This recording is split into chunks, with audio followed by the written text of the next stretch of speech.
Assalamualaikum warahmatullahi wabarakatuh. Selamat pagi, salam sehat, salam bahagia, dan salam sejahtera untuk kita semua. Salam Om Swastiastu, Namo Buddhaya, salam kebajikan. Yang terhormat Ibu Dr. Oni Medalin SH MKN selaku Dekan Fakultas Social Science Universitas Pembangunan Pancabudi. Yang terhormat Bapak Dr. Baktiar Effendi SE MSI selaku Kaprodi Ekonomi Pembangunan. Yang terhormat Ibu Vivi Adianti SE selaku narasumber dari perwakilan bagian ekspedi muatan kapal laut PT KAIM. Yang terhormat Ibu Dewi Maharani Rangkuti SE MSI selaku narasumber dari dosen Prodi Ekonomi Pembangunan. Yang terhormat Ibu Wahyu Indasari SE MSI selaku moderator dari dosen Prodi Ekonomi Pembangunan, serta yang terhormat Bapak Ibu serta teman-teman peserta diskusi ilmiah di Zoom meeting. Alhamdulillah, puji syukur kita panjatkan, kita masih berkumpul untuk bersama-sama menimba ilmu dari para narasumber yang luar biasa ini, meski harus dilaksanakan secara online. Acara diskusi ilmiah ini diselenggarakan oleh Prodi Ekonomi Pembangunan, Universitas Pembangunan Pancabudi yang mengusung tema Potensi Logistik Maritim terhadap Pertumbuhan Ekonomi Sumatera Utara. Memasuki agenda selanjutnya, menyanyikan lagu Indonesia Raya dan Mars Unpad. Para hadirin dimohon bersikap tegak.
Universitas Pembangunan Pancabudi, tempatku menimba ilmu, untuk mencapai cita-cita bangsa, adil, makmur, dan merata.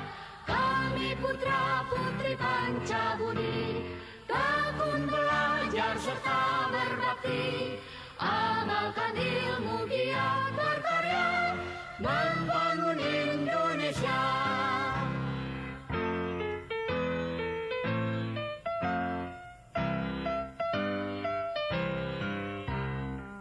Universitas Pembangunan Pancabudi, tempatku menempa diri, menjadi putra harapan bangsa, cerdas, terampil, dan bertakwa. Kami putra-putri Pancabudi, tekun belajar serta berbakti, amalkan ilmu, giat berkarya, membangun Indonesia.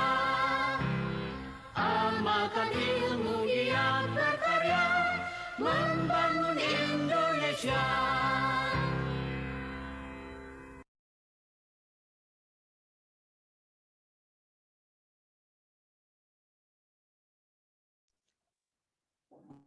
Selanjutnya pembacaan doa oleh Bapak Dr. Saiful Asmi Hasibuan SH.MH.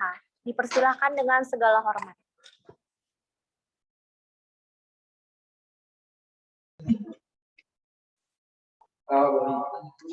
Terima kasih kepada pembawa acara yang telah memberikan kesempatan kepada saya. Terlebih dahulu saya mohon mengucapkan rasa hormat saya kepada Ibu Dekan dan kepada Bapak Kaprodi, serta Bapak Ibu dosen dan narasumber sekalian.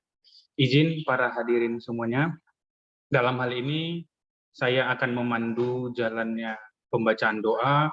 Doa yang saya pandu ini sesuai dengan ajaran agama Islam. Bagi para hadirin yang memiliki keyakinan lain, mohon menyesuaikan. A'udzubillahi minasyaitonirrajim. Bismillahirrahmanirrahim. Ya Allah, ya Rahman, ya Rahim.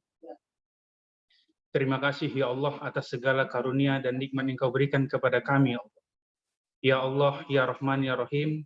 Sampaikanlah salawat serta salam kami ke arwah Nabi besar Muhammad sallallahu alaihi wasallam. Ya Allah, ya Rahman, ya Rahim. Pada hari ini ya Allah, kami akan mengadakan diskusi ilmiah ya Allah. Jadikanlah ya Allah, diskusi ilmiah kami ini berjalan dengan lancar, sesuai dengan apa yang kami rencanakan ya Allah.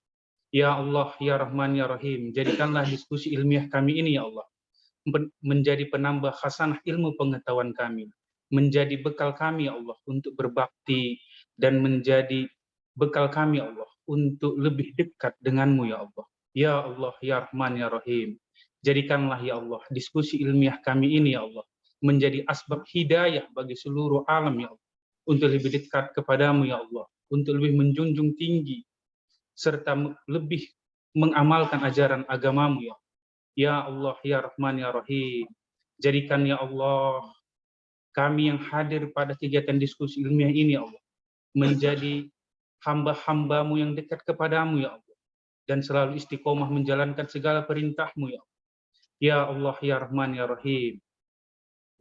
Subhana rabbika rabbil izzati amma yasifun, wassalamun alal mursalin, walhamdulillahi rabbil alamin.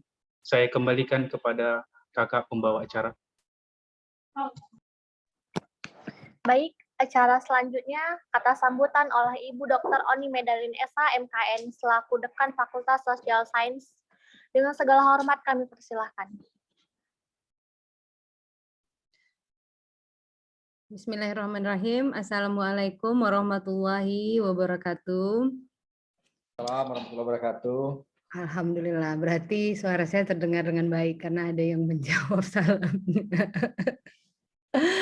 Baik, selamat pagi semuanya. Yang saya hormati di sini ada Ibu narasumber kita, ibu-ibu ini hari ini Pak Kaprodi diapit dengan beberapa wanita-wanita hebat ini.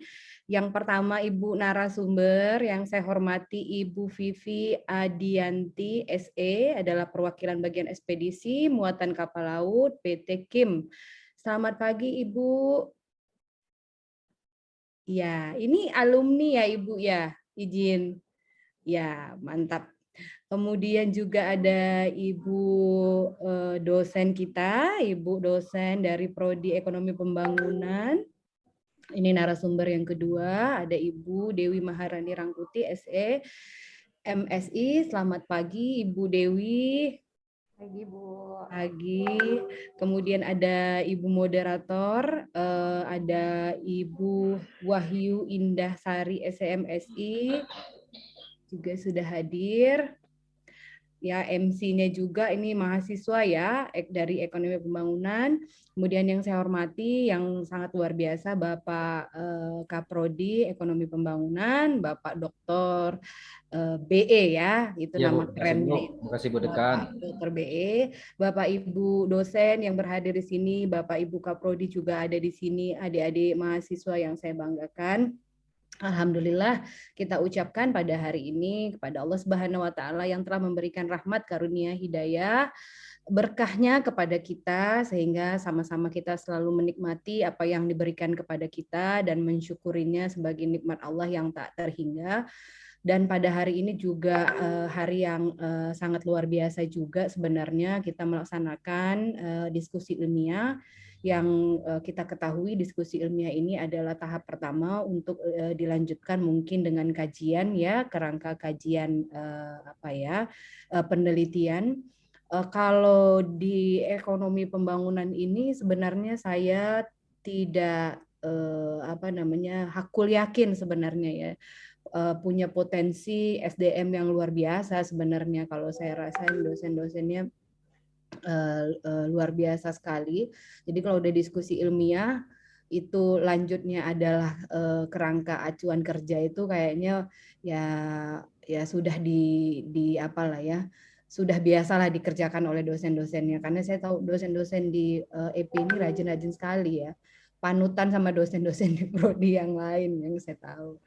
Kemudian tema diskusi kita pada hari ini adalah potensi logistik maritim terhadap pertumbuhan ekonomi di Sumatera Utara ya. Jadi kita juga melihat Sumut ini ya memiliki potensi perkembangan sebenarnya infrastruktur pelabuhan yang mampu menjadi hubungan perdagangan internasional, dan ini merupakan poinnya juga mungkin ya nanti mungkin akan dibahas lebih lanjut oleh pakar-pakarnya yang narasumber pada hari ini ya.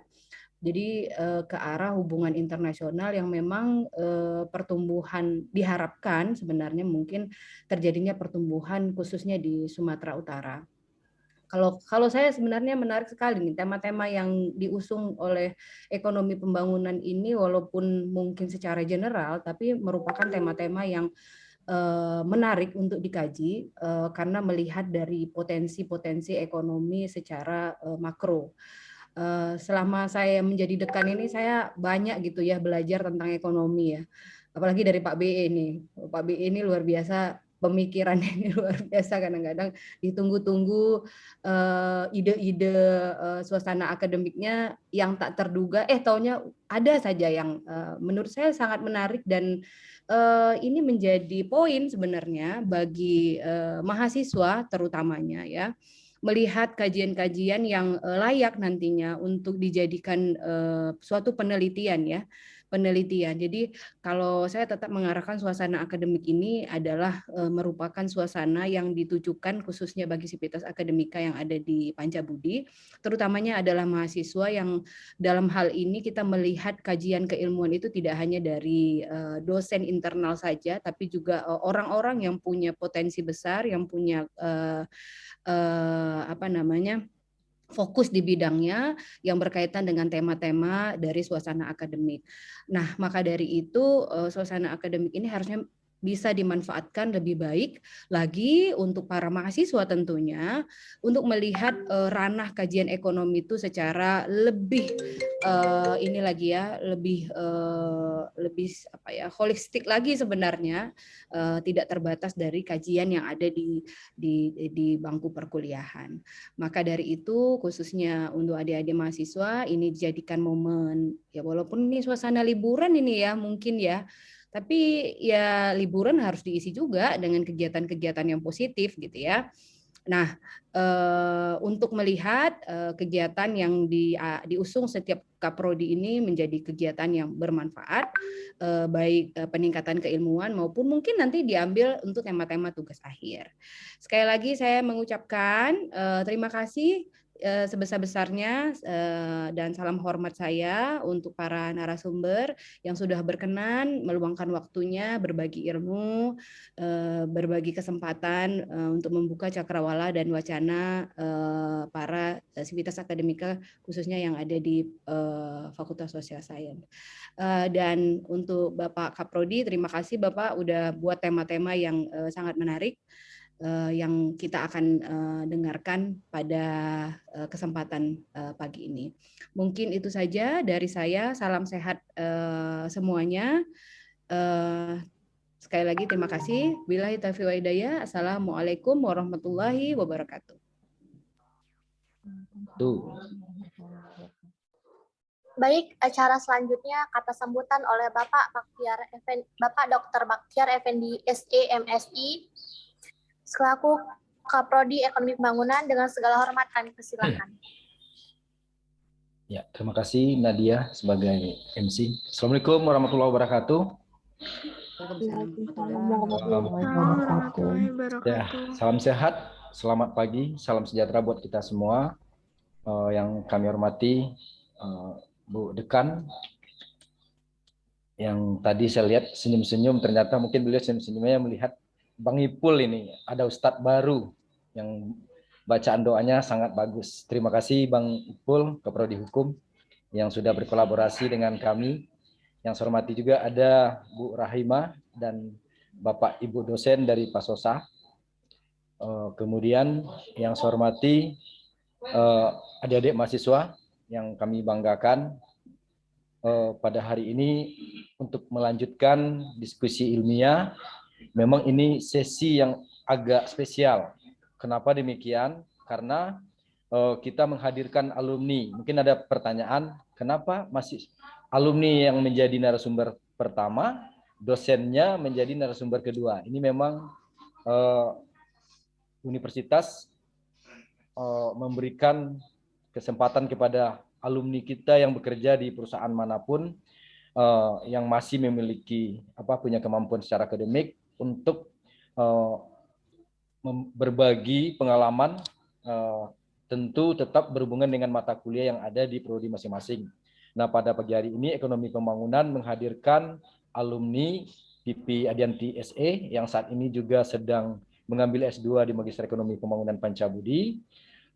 Kita akan membahas tentang potensi logistik maritim terhadap pertumbuhan ekonomi Sumatera Utara. Sebagaimana yang disampaikan Bu Dekan tadi, bahwasanya potensi ekonomi itu tidak hanya di darat, tidak hanya di udara, tapi juga di laut. Sebagaimana Presiden menyampaikan ada tol laut, kemudian kita harus menggali potensi yang ada di laut yang disebut dengan potensi kemaritiman. Kebetulan di Ekonomi Pembangunan ada mata kuliah ekonomi maritim. Nah, saat ini Prodi Ekonomi Pembangunan menghadirkan dua narasumber. Satu lagi tak asing bagi kita, yaitu Bu Dewi Marani, pengasuh mata kuliah ekonomi internasional tentang ekspor impor. Nah, beliau akan menyampaikan potensinya terhadap pertumbuhan ekonomi Sumatera Utara. Nah, mungkin sebagai pengantar dari saya sebagai Kaprodi, sekali lagi mengucapkan terima kasih buat kita semua yang sudah mensukseskan acara ini. Demikian yang bisa saya sampaikan. Assalamualaikum warahmatullahi wabarakatuh.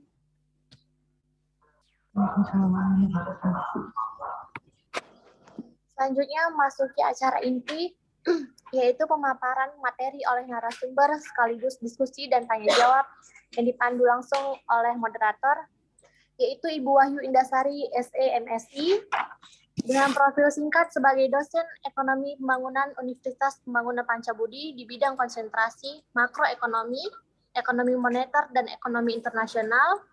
Tanggal lahir 18 Agustus 1993, pendidikan S1 Universitas Pembangunan Pancabudi tahun 2011 sampai 2015, S2 Universitas Sumatera Utara tahun 2015 sampai 2017. Kepada Ibu Wahyu Indasari SE MSI, dengan segala hormat kami persilahkan. Terima kasih kepada pembawa acara kita Nadia Prastia yang telah memberikan waktu kepada saya. Assalamualaikum warahmatullahi wabarakatuh. Selamat pagi, salam sejahtera bagi kita semua.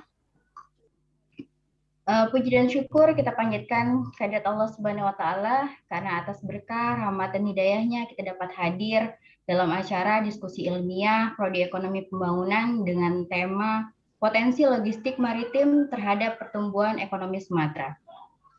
Yang saya hormati Ibu Dekan Dr. Ani Madalin SHMKN, yang saya hormati Bapak Kaprodi Ekonomi Pembangunan Dr. Baktiar Effendi SEMSI, yang saya hormati Ibu Vivi Adianti SE selaku narasumber pertama, yang saya hormati juga Ibu Dewi Maharani Rangkuti SE MSI selaku narasumber kedua, Dan yang saya hormati juga Bapak Ibu dosen Fasosa yang telah hadir dalam diskusi ilmiah ini, dan yang saya sayangi mahasiswa-mahasiswi sekalian yang juga telah hadir dalam webinar kita pada hari ini.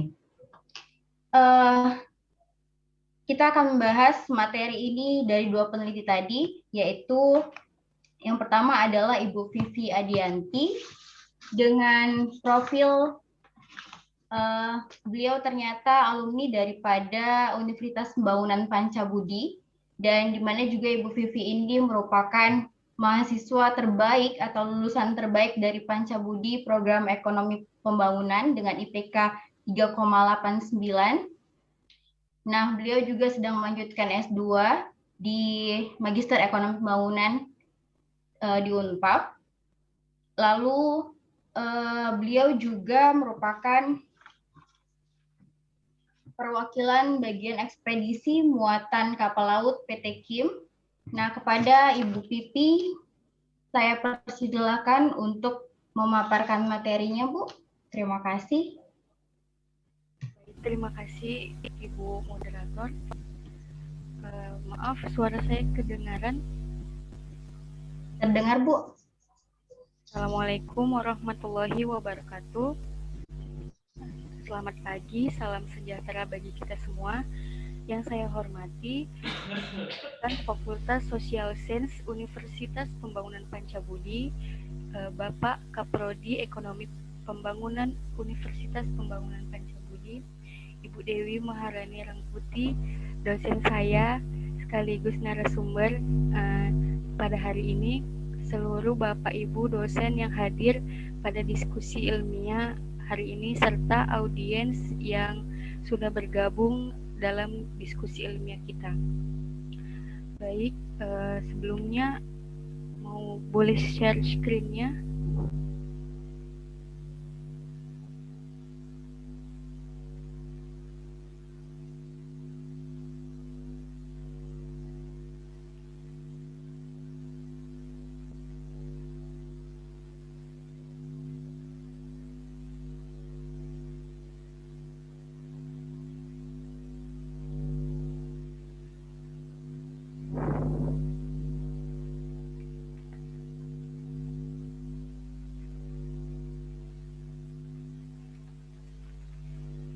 Pada hari ini, materi yang saya akan bawakan mengenai industri maritim penopang pemulihan ekonomi Sumatera Utara.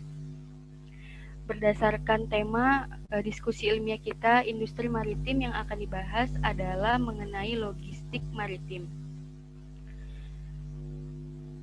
Dua hal yang mungkin akan disampaikan dalam materi saya, yang pertama yaitu mengenai sistem logistik maritim di Sumatera Utara. Yang kedua yaitu dampak terhadap pertumbuhan ekonomi di Sumatera Utara. Kita ketahui bahwasannya logistik maritim adalah proses perencanaan, pelaksanaan, dan pengendalian pergerakan barang dan informasi melalui pelayaran. Kemudian sistem logistik maritim adalah proses interaksi yang terintegrasi antara berbagai pelaku dalam kegiatan logistik melalui perairan untuk meningkatkan kapasitas dan kinerja logistik dalam pengantar barang yang tepat ke tempat yang tepat pada waktu yang tepat dan dalam kondisi yang diinginkan. Kemudian ada 3 pendukung utama dalam kegiatan sistem logistik maritim, yaitu yang pertama usaha pelayaran, operator terminal atau pelabuhan, ketiga yaitu penyedia jasa pengiriman barang atau freight forwarder. Contohnya seperti mungkin jasa depo kontainer, kemudian jasa kargo atau jasa peminjaman dump truck untuk pengangkutan barang yang turun dari pelabuhan.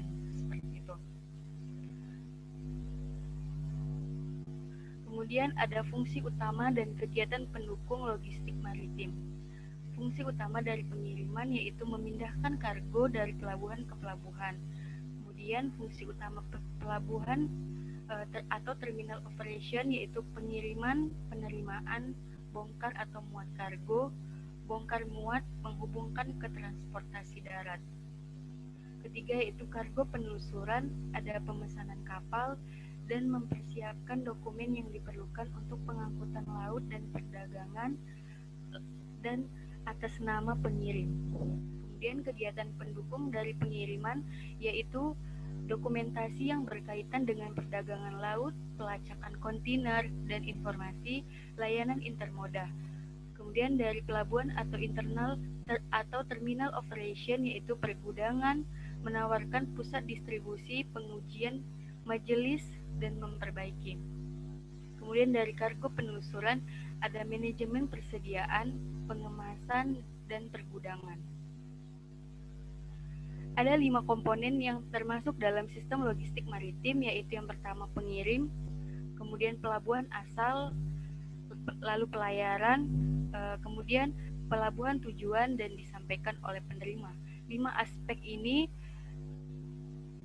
dipengaruhi atau diikutsertakan oleh kontribusi dari penyediaan jasa pengiriman, kemudian pengangkutan, pergudangan, terminal, keuangan, dan dokumen.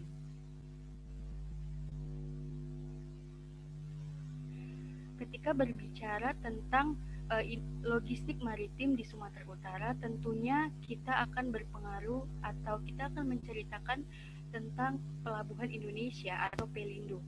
Pelindo merupakan badan usaha milik negara yang menangani jasa transportasi penumpang atau jasa pengiriman barang baik itu dalam bentuk ekspor maupun impor yang ada di Indonesia. Kalau di Sumatera Utara dia di bagian atau di divisi regional yaitu Pelindo 1. Nah, Pelindo 1 ini menerapkan sistem logistik yang nantinya akan mewujudkan pelabuhan ini menjadi pelabuhan yang hub internasional, yaitu menerapkan National Logistic Ecosystem atau NLE di 3 pelabuhan Sumatera Utara berdasarkan dari jaringan pelayanannya. Yang pertama yaitu Pelabuhan Belawan, kedua Pelabuhan Sibolga, dan ketiga Pelabuhan Kuala Tanjung. Kita tahu kalau Pelabuhan Belawan berarti di daerah Belawan, Medan Belawan, tepatnya di kilometer 27 Medan Delhi. Kemudian kalau Pelabuhan Sibolga berada di tepat di daerah Sibolga, dan Pelabuhan Kuala Tanjung di daerah Batubara, Kabupaten Batubara tepatnya. NLE atau National Logistic Ecosystem menjadi logistik digital collaboration platform yang mampu menyediakan layanan logistik dari hulu ke hilir yang menjadi ekosistem logistik yang menyelaraskan arus lalu lintas barang dan dokumen baik internasional maupun domestik sejak kedatangan sarana pengangkut hingga barang tiba di gudang. Apa guna implementasi NLE ini di 3 pelabuhan yang diterapkan oleh Pelindo? Yang pertama yaitu sebagai upaya untuk melakukan simplifikasi proses bisnis layanan, kemudian kolaborasi sistem logistik, dan ketiga kemudahan transaksi pembayaran. 3 pelabuhan Pelindo ini sudah melakukan implementasi NLE, yakni dalam bentuk terminal peti kemas dan pelabuhan yang dikelola anak perusahaan Pelindo 1 yaitu TPK Belawan Phase 2 yang dioperasikan PT Prima Terminal Peti Kemas serta Kuala Tanjung Multi-Purpose Terminal yang dioperasikan oleh PT Prima Multi Terminal.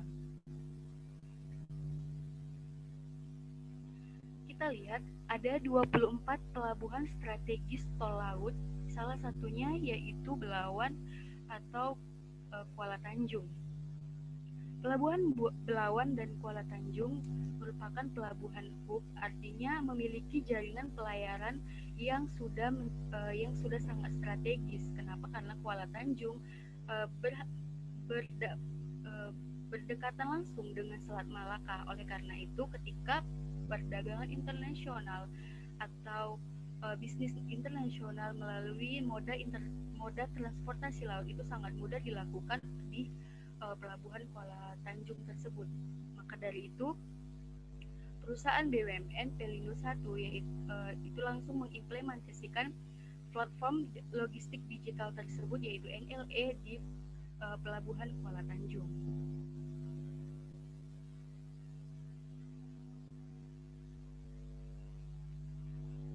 Kemudian untuk logistik di pelabuhan ada biayanya, gitu kan. Estimasi biaya logistik Pelabuhan Belawan ini sebuah estimasi yang mungkin yang saya dapatkan informasi ketika saya bekerja di bagian Pelabuhan Belawan. Yang pertama yaitu biaya demurrage. Biaya demurrage itu berarti biaya ketika dia sudah overload harinya. Untuk di Pelabuhan Belawan sendiri itu mereka membatasi hanya 3 hari untuk kapal bersandar.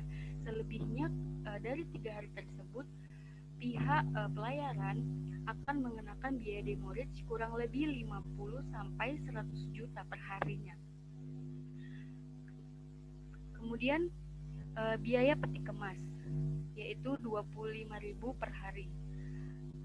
Ketiga yaitu biaya BUP, PBM, MKL, dan lain-lainnya. PBM itu perusahaan bongkar muat yang dikenakan kepada pihak pengirim barang, di mana ketika mereka membutuhkan suatu angkutan atau jasa moda transportasi untuk menurunkan atau mengirimkan barang-barang yang mereka bawa dari luar negeri atau ekspor atau impor seperti itu. Kemudian EMKL itu adalah ekspedisi muatan kapal laut.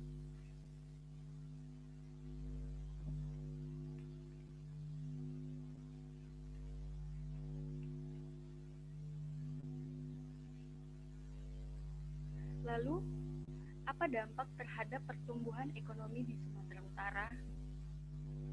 Ketika berbicara dampak, berarti ada 2 hal, yaitu dampak positif dan dampak negatif. Dampak positif yang terjadi akibat adanya industri maritim berbasis logistik maritim ini, yang pertama yaitu kegiatan ekspor impor. Kedua yaitu terminal peti kemas dan penumpang. Ketiga yaitu taraf kesejahteraan masyarakat. Ini adalah angka kegiatan ekspor impor pelabuhan di Sumatera Utara berdasarkan data Pelindo 1 2021. Sekitar tahun 2017 sebanyak 9.071 ton, tahun 2018 sebanyak 9.503 ton, 2019 sebanyak 9.205 ton, tahun 2020 sebanyak 9.225 ton, dan tahun 2021 sebanyak 9.597 ton. Angka kegiatan ini cenderung mengalami fluktuatif dari 5 tahun terakhir. Kita ketahui bahwasannya kegiatan ekspor impor di pelabuhan itu selain menambah pendapatan regional, juga menambah devisa negara yang akhirnya menunjang pertumbuhan ekonomi di Indonesia. Ini adalah angka terminal peti kemas dan penumpang pelabuhan di Sumatera Utara. Pelabuhan di Sumatera Utara telah dilengkapi dermaga multipurpose. Saat ini dapat menampung peti kemas hingga 60.000 TEUs per tahun, yang sebelumnya hanya mampu menampung sebanyak 20.000 TEUs per tahun. Sementara untuk layanan penumpang, jumlah total penumpang yang memanfaatkan jasa pelabuhan selama 2020 mencapai 73.085 orang, meningkat 34,8% jika dibanding tahun 2021 sebesar 54.215 orang.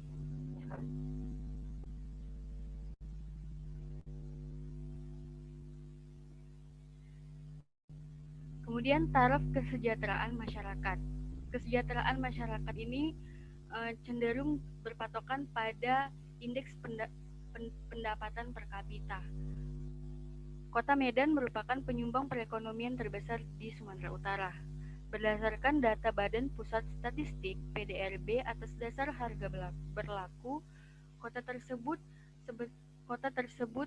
sebesar 242,2 triliun rupiah pada tahun 2021.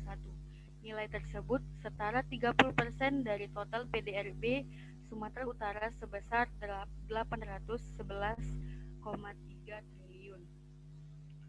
Kemudian Medan juga mencatat bahwa sebagai kabupaten atau kota dengan PDRB per kapita terbesar pada tahun lalu, yakni senilai 105,53 juta. Kemudian disusul oleh Kabupaten Batubara, yaitu di mana kabupaten ini memiliki pelabuhan yang sudah NLE, yaitu pelabuhan Kuala Tanjung.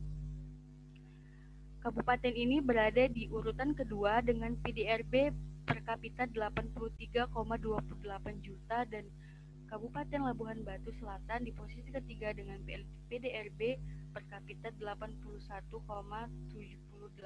juta. Ini adalah skema grafik dari pertumbuhan ekonomi Sumatera Utara secara tahunan mulai dari tahun 2011 hingga 2021.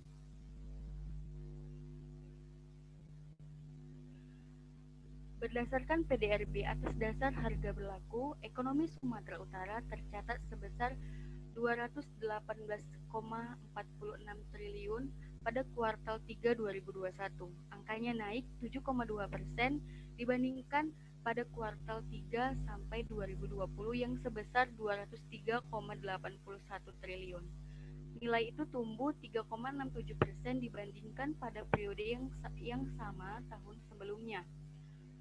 Menurut lapangan usaha, PDRB Sumatera Utara pada kuartal ketiga tahun ini paling banyak ditopang oleh sektor industri pengolahan berkontribusi sebesar 19,38%.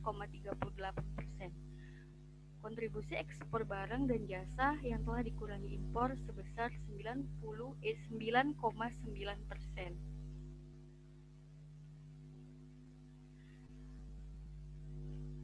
Kemudian ini adalah dampak negatif terhadap pertumbuhan ekonomi Sumut, yaitu tingginya angka biaya logistik dapat menurunkan PDRB. Jadi tidak selamanya adanya biaya logistik yang diterapkan oleh pelabuhan di Indonesia, khususnya di Sumatera Utara itu terus-menerus menopang peningkatan PDRB, baik PDRB di provinsi tersebut ataupun PDB di Indonesia. Kenapa? Karena dampak yang dirasakan saat ini adalah seperti defisitnya neraca perdagangan Indonesia terhadap beberapa negara di dunia. Selain diakibatkan dengan sedang lesunya perekonomian global, tetapi biaya logistik yang tinggi juga dapat memberikan efek yang negatif pada neraca perdagangan Indonesia. Hal ini diakibatkan karena biaya logistik yang tinggi, maka biaya untuk melakukan perdagangan internasional, terutama biaya ekspor dan impor akan meningkat. Sehingga hal tersebut akan menyebabkan defisit pada neraca perdagangan jika biaya impor lebih tinggi daripada biaya ekspor. Lalu apa penyebab dari tingginya angka biaya logistik di setiap pelabuhan yang ada, contohnya di pelabuhan Sumatera Utara? Yang pertama yaitu regulasi dari pemerintah, terutama dalam hal ekosistem atau pelayanan logistik. Yang kedua yaitu efisiensi value chain darat karena keterbatasan infrastruktur dan kurangnya konektivitas antara darat dengan pelabuhan. Ketiga yaitu terkait dengan efisiensi value chain maritim yang masih belum optimal, misalnya pelayaran yang masih menggunakan kapal-kapal kecil untuk mengangkut logistik ke Indonesia Timur. Keempat, kinerja operasi dan pembangunan atau optimalisasi kapasitas dan infrastruktur pelabuhan.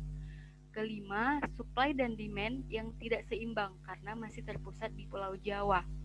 Dia menyebut masih banyak supply dari Jawa ke daerah-daerah, sementara saat akan kembali peti kemas dari daerah-daerah tersebut cenderung kosong.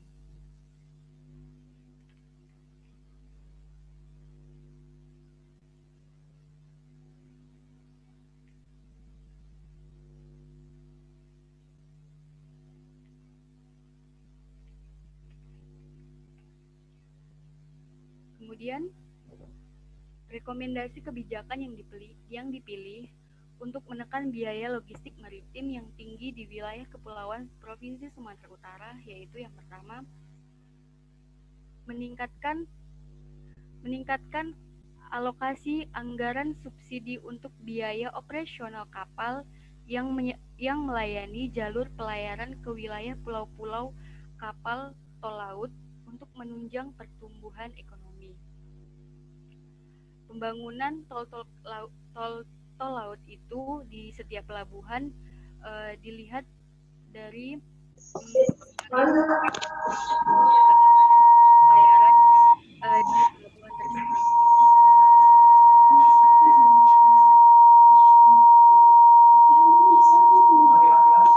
Mohon izin kepada Pak Junawan, Pak, untuk mematikan. Kedua, yaitu meningkatkan kapasitas muatan kapal melalui peningkatan skala ekonomi produksi di wilayah pulau-pulau. Ketiga, yaitu perbaikan sistem undang-undang pelayaran yang seharusnya dapat diterapkan sebagai petunjuk dari pelaku usaha dan pemerintah dalam mengatur kegiatan ekonomi nasional. Kemudian dari ketiga solusi tersebut ada solusi lain yang ditawarkan dari Menteri Perdagangan, yaitu Gita Wirjawan. Beliau mengusulkan adanya sistem pendulum untuk menekan biaya logistik. Pembuatan sistem logistik harus dapat bekerja seperti sistem pendulu agar peti kemas jangan kosong dari pelabuhan timur ke barat, sehingga pengangkutan peti kemas dari pelabuhan di bagian barat ke timur ataupun sebaliknya harus dilakukan secara matang agar dapat efisien. Selain itu, perbaikan infrastruktur terutama di kawasan Indonesia bagian timur harus segera dilakukan. Dengan begitu, jika infrastruktur terutama infrastruktur pelabuhan telah memadai, maka kesenjangan harga akan dapat dikurangi. Langkah selanjutnya adalah tidak menekan biaya dari pasokan saja, namun memperhatikan sektor permintaan terutama konsumsi oleh masyarakat. Hal ini dikarenakan agar produk Indonesia dapat memiliki daya saing, sehingga hal tersebut dapat dilakukan dengan membangun pola pikir substitusi dalam konsumsi.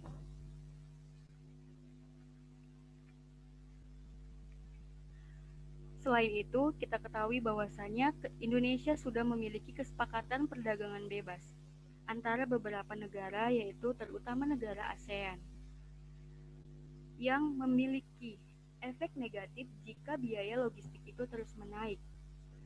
Dengan dibukanya ASEAN Economic Communicative atau Masyarakat Ekonomi ASEAN di tahun 2015 yang lalu, maka pintu perdagangan untuk masuk ke kawasan Indonesia akan dibuka secara bebas, dan negara manapun di Asia Tenggara akan bebas mengirimkan barang dengan tarif Rp0, sehingga dengan keadaan biaya logistik yang tinggi, maka akan menyebabkan produk dari Indonesia akan kalah bersaing dengan produk negara-negara Asia Tenggara lainnya, dan produk impor akan merajai pasar domestik. Jadi itu yang menjadi dampak negatif ketika biaya logistik maritim itu terlalu tinggi terhadap pertumbuhan ekonomi di Sumatera Utara khususnya. Kemudian ada beberapa kondisi yang diharapkan untuk kemajuan kinerja logistik maritim untuk menciptakan pertumbuhan ekonomi di Sumatera Utara yang lebih baik lagi, yang mampu menyumbang angka positif terhadap pertumbuhan ekonomi di Indonesia.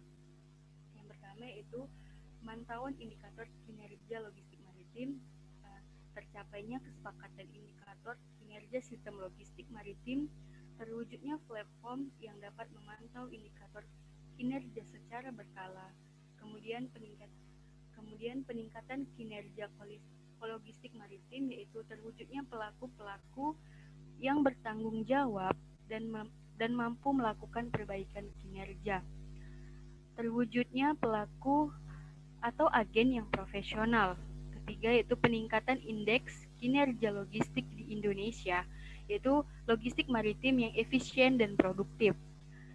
Kedua, tersedianya jaringan infrastruktur sistem logistik maritim. perlu kita ketahui bahwasannya sistem infrastruktur yang ada di pelabuhan Indonesia saat ini sangat kurang, termasuk di pelabuhan di Sumatera Utara. Sangat jauh berbeda dengan pelabuhan di Tanjung Priuk, daerah Jakarta. Karena di pelabuhan Sumatera Utara ini masih banyak pungli-pungli yang akhirnya membuat para investasi mundur untuk melakukan perjalanan laut atau perdagangan internasional melalui pelabuhan Belawan, Kuala Tanjung, ataupun pelabuhan Sibolga. Baik, demikian materi yang mungkin dapat saya sampaikan. Saya kembalikan kepada Ibu Moderator. Baik, terima kasih Bu Fiadianti.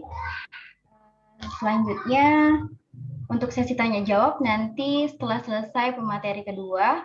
Baik, selanjutnya saya persilakan kepada Ibu Dewi Maharani Rangkuti, SMSI, selaku narasumber kedua untuk menyampaikan materinya. Ya, terima kasih Bu Wahyu. Suara saya kedengaran jelas, Bu Wahyu? Benar, Bu. Jelas, Ibu. Boleh izin share screen-nya?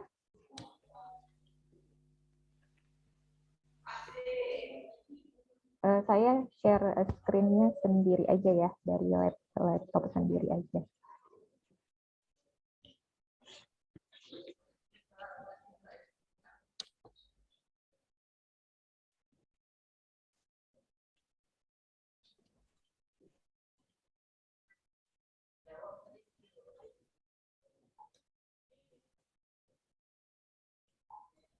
Sudah kelihatan? Sudah tampil? Belum, Bu. Belum.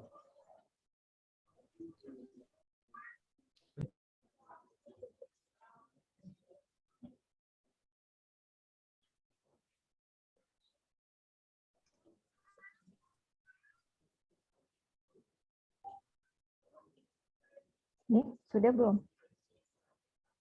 Oke, sudah, Bu. Oke. Bismillahirrahmanirrahim. Assalamualaikum warahmatullahi wabarakatuh. Selamat pagi dan salam sejahtera kepada kita semua. Yang saya hormati Ibu Dekan ya, Ibu Dekan Fakultas Social Science, Ibu Dr. Oni Medalin, SHMKN.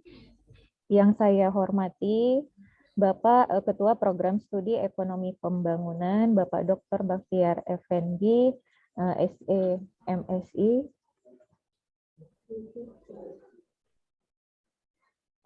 Yang saya hormati juga Ibu narasumber 1 ya, Ibu Vivi Adianti SE, dan saya hormati juga dan terima kasih atas kesempatannya kepada Ibu moderator, Ibu Wahyu Indah Sari SEMSI. Dan yang kami banggakan mahasiswa sebagai forum ya dalam diskusi ilmiah ini, dan juga para saudara-saudari di luar Universitas Pembangunan Pacabudi jika ada sebagai forum dalam diskusi ilmiah ini. Oke, untuk mempersingkat waktu, saya langsung saja untuk mempresentasikan bahan bahan untuk kita bahas secara diskusi dalam pagi hari ini, yaitu berjudul Konsep Logistik Maritim dan Pertumbuhan Ekonomi di Provinsi Sumatera Utara. Nah, kalau tadi narasumber yang pertama itu kan sudah membahas langsung tentang fenomena atau kondisi yang memang benar-benar terjadi di lapangan itu bagaimana. Oke, nah sebagai pembandingnya adalah saya akan membahas yang dari sisi akademisinya seperti itu ya, dari sisi akademisinya kita akan membahas teori dan bagaimana nanti jika diperbandingkan dengan kejadian yang ada di lapangan gitu. Nah, yang ada memang benar-benar terjadi di provinsi kita ini. Tuh. Nah, jadi anggap saja kita belajar bersama, diskusi bersama ya seperti perkuliahan. Seperti itu ya. Nah, oke, lanjut. Ini ada masih CV saya tadi sesuai sesuai dari yang moderator sudah diinformasikan. Nah, lalu kemudian yang pertama ini konsep logistik maritim. Secara mendetail tadi sudah dibahas apa itu logistik maritim, sistem logistik maritim, dan di saya yaitu pengantar ini ya, sebagai pengantar bahwasanya ketika kita membahas tentang logistik maritim, kita cari saja istilah, arti dari istilah logistik maritim itu ya, berkaitan dengan proses perencanaan, pelaksanaan, dan pengelolaan pergerakan barang dan informasi yang terlibat dalam pengangkutan laut. Ada kata laut di situ. Nah, jadi kalau maritim identik dengan laut, maritim identik dengan pelabuhan, seperti itu. Nah, lalu kemudian ketika bicara juga dengan layanan logistik maritim, ya, layanan logistik maritim itu terdapat bahasan apa saja, itu terkait dengan ada penyimpanan, manajemen persediaan, pergudangan, pusat distribusi, pengujian, pengemasan, kualitas kontrol, perakitan, penggunaan ulang, koneksi darat, repacking, repairing. Nah, jadi kalau tadi dari sisi narasumber 1, intinya adalah membahas implementasi subsistem seperti itu. Nah, ini maka kita kaitkan dengan konsep teori atau dasar daripada teori bagaimana sih logistik maritim ini potensinya bisa mempengaruhi ke pertumbuhan. Nah, sebenarnya itu kan sudah ada sih bahasannya dalam teori makroekonomi gitu. Nah, di dalam teori makroekonomi itu kan juga ada komponen perdagangan internasional. Nah, di dalam perdagangan internasional itulah ada subsistem logistik maritim seperti itu ya. Nah, karena kita membahas tentang logistik maritim, jadi kita lebih cenderung ke infrastruktur. Nah, infrastruktur yang mengacu kepada logistik maritim itu adalah ke infrastruktur pelabuhan, pelabuhan laut. Nah, pelabuhan sebagai infrastruktur penggerak pertumbuhan ekonomi yang kita bahas di Provinsi Sumatera Utara ini kan berarti kita membahas pelabuhan terbesar yang ada di Sumatera Utara. Nah, di sini dirincikan dan tadi juga sudah dibahas oleh narasumber 1 ya.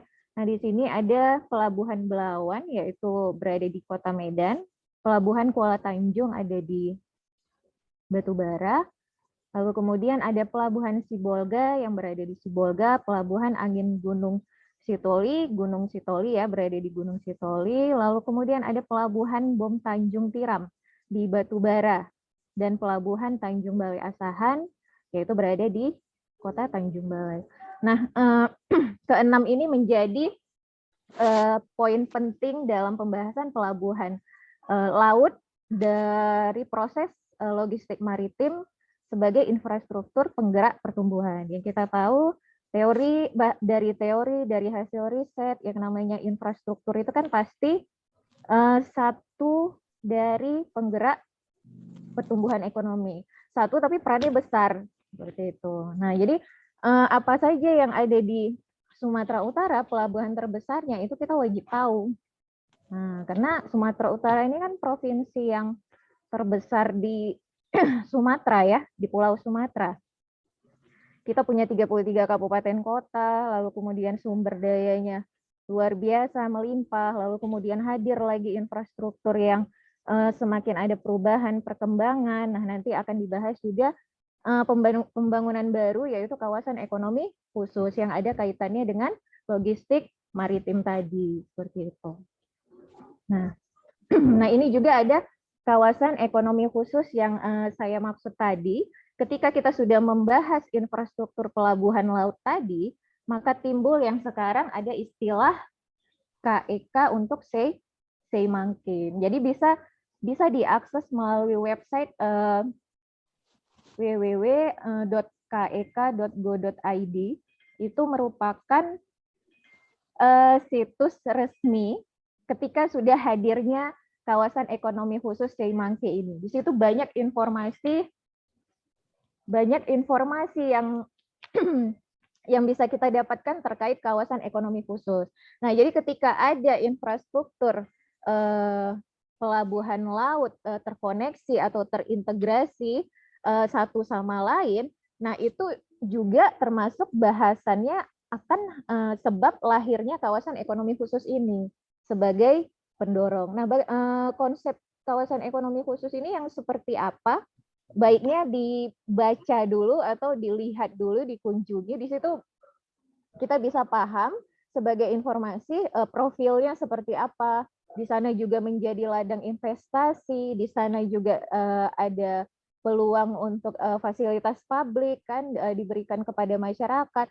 Lalu kemudian juga sebagai penggerak perekonomian antara perpindahan barang jasa dari satu tempat ke tempat yang lain. Nah, intinya memang ujungnya lebih kepada pertumbuhan seperti itu.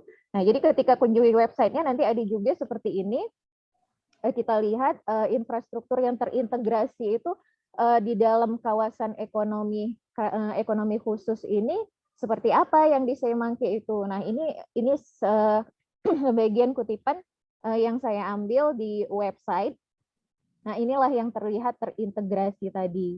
Nah, di dalam infrastruktur kawasan itu terdapat fasilitas apa saja gitu, terhadap komponen apa saja yang bisa mendukung seperti itu kan. Nah, ini seperti tadi Semangke itu kita sebut kalau dalam bahasa Inggrisnya itu kan KEK Semangke itu Semangke Special Economic Zone.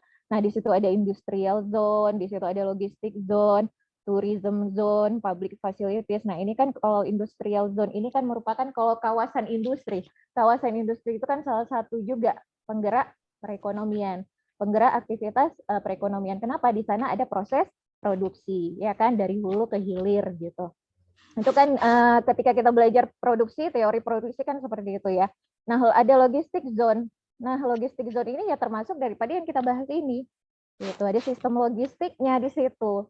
Ada konsep logistik zone-nya di situ kan, tourism zone. Nah, ini nantinya juga akan menjadi tempat kunjungan wisata atau juga hal yang bisa sebagai turunan ekonomi wisata, hal yang menguntungkan bagi daerah tersebut, bagi wilayah tersebut. Nah, public facilities ini ya fasilitas publik yang bisa digunakan oleh masyarakat.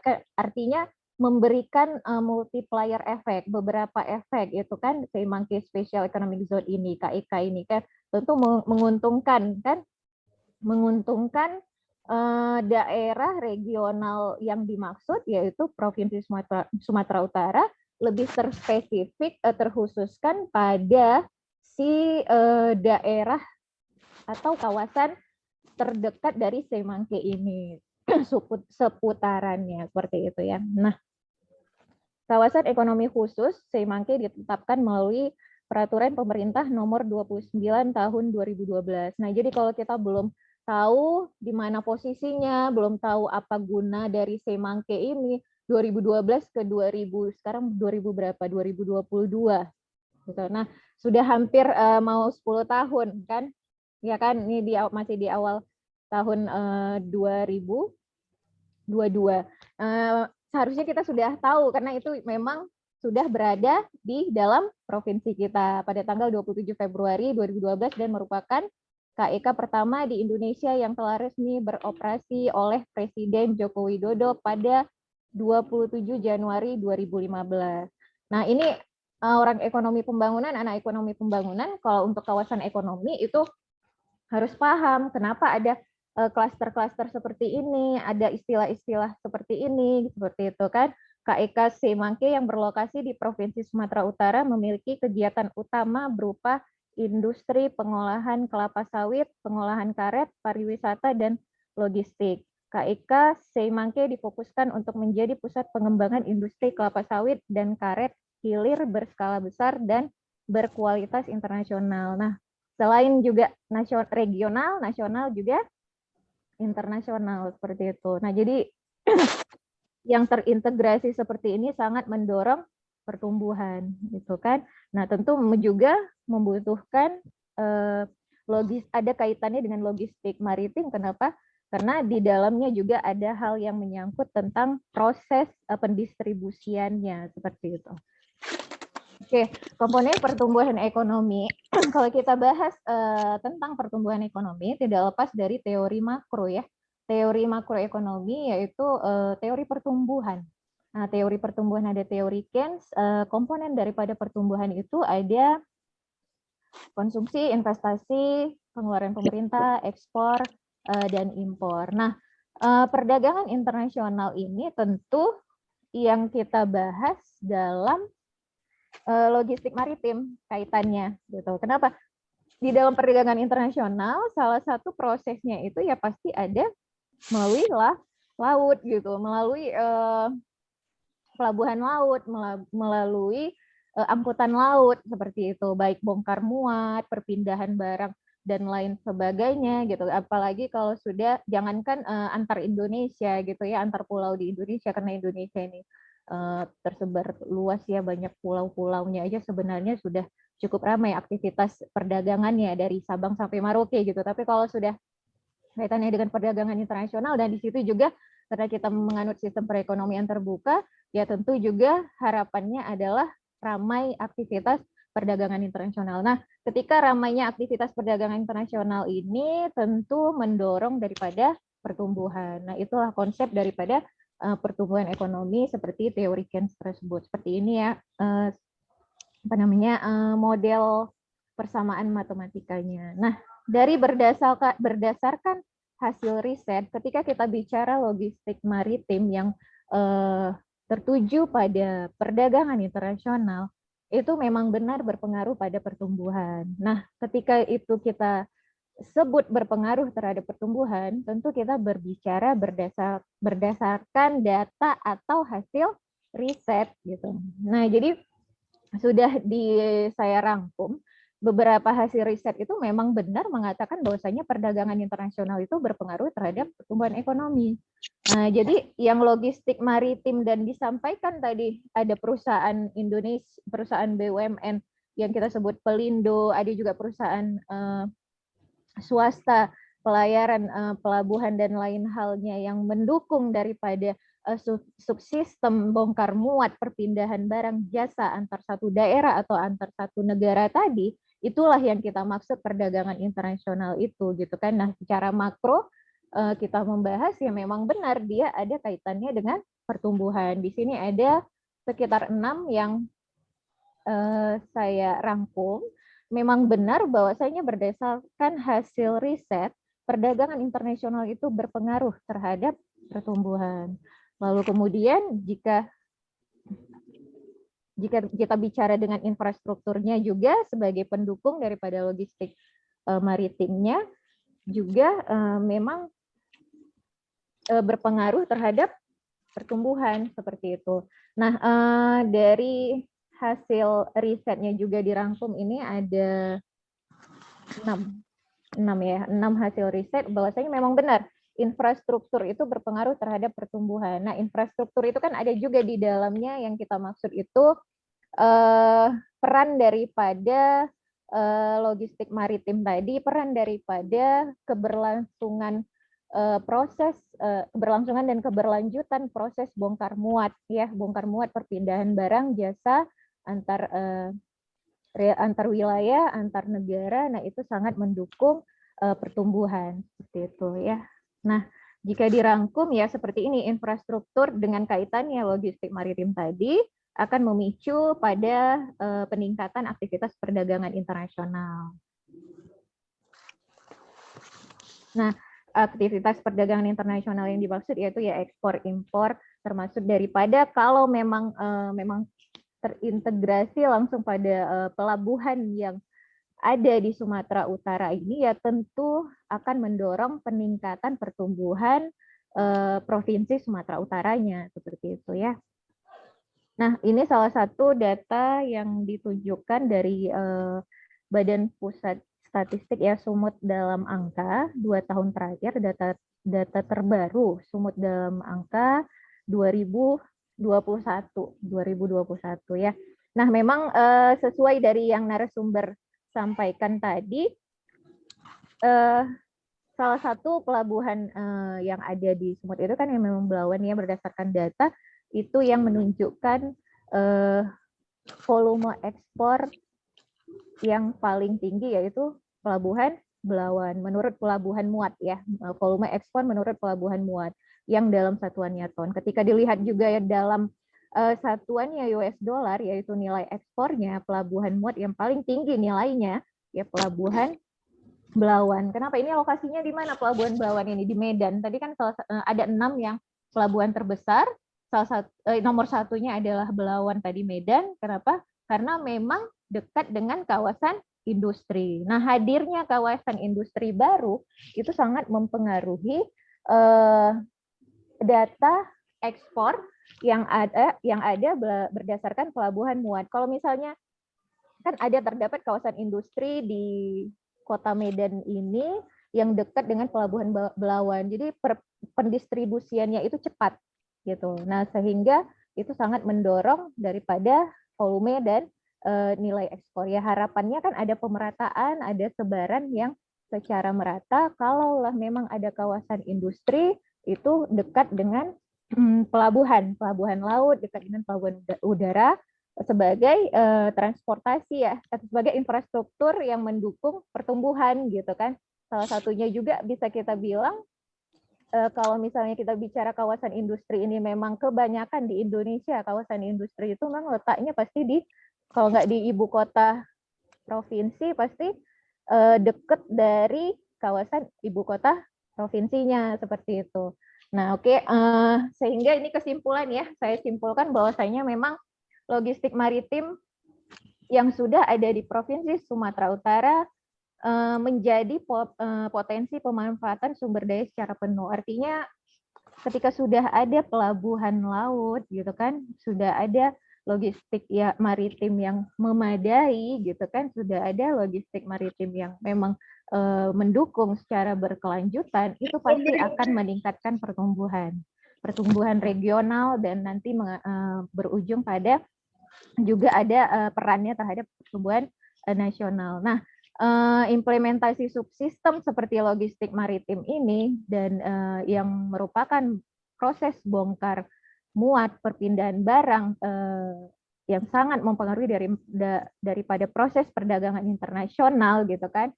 Nah, itu tentu sebagai penggerak perekonomian. Nah, itu dasar daripada multiplier effect ketika subsistem ketika subsistem logistik maritim itu lancar, tidak ada masalah. Nah, itu yang didukung juga dengan infrastruktur yang cukup memadai. Nah, itu memberikan multiplier effect. Ya, tentu kalau sudah kita bicara multiplier effect ya pastilah pertumbuhan itu juga akan meningkat. Nah, sumber daya yang ada di Sumatera Utara itu sudah sangat cukup mendukung gitu. Jadi harapan kita sih kalau misalnya Sumatera Utara ini punya pertumbuhan yang tinggi, ya artinya ya secara kontinu berkelanjutan ya terus-menerus tidak akan kalau bisa tidak ada masalah terkait dengan subsektor daripada kontribusi subsektor yang ada di dalam PDB gitu, PDRB gitu. Nah, jadi udah cukup mendukung gitu ya. Oke, itu saja dari saya. Mungkin lebih baik membahas permasalahan dalam diskusi. Terima kasih. Saya kembalikan kepada Ibu Moderator, Bu Wahyu. Baik, terima kasih Ibu Dewi Maharani Rangkuti. Nah, ini diskusi kita kali ini memang sangat menarik. Apalagi yang dibahas sama narasumber kita yang pertama itu terkait sistem logistik muatan dan dampak daripada ekonomi maritimnya terhadap pertumbuhan ekonomi. Juga Bu Dewi membahas tentang Simangke atau yang disebut dengan kawasan ekonomi khusus. Memang kebetulan saya juga waktu melanjutkan S2 pernah mengunjungi Simangke itu sendiri pada tahun 2017 saat itu. Mungkin sudah terlalu lama, sekarang sudah 2022. Nah, memang di sana itu pada saat itu masih dalam proses pembangunan Labuhan Kuala Tanjung dan kita juga ditemani oleh pihak PTPN di sana untuk berkeliling waktu itu. Nah, memang ekonomi maritim ini memberikan dampak daripada pertumbuhan ekonomi itu sendiri. Salah satunya juga meningkatkan pendapatan regional di Sumut. Oke, untuk sesi tanya jawab, saya persilakan kepada peserta yang ingin memberikan pertanyaan kepada narasumber kita, boleh secara langsung atau melalui chat. Oke, baik. Saya persilakan kepada Bapak Ihsan Rangkuti.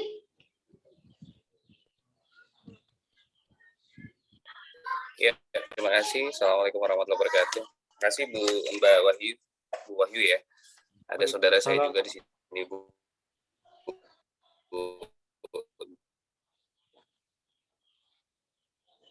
Suaranya putus-putus, Pak.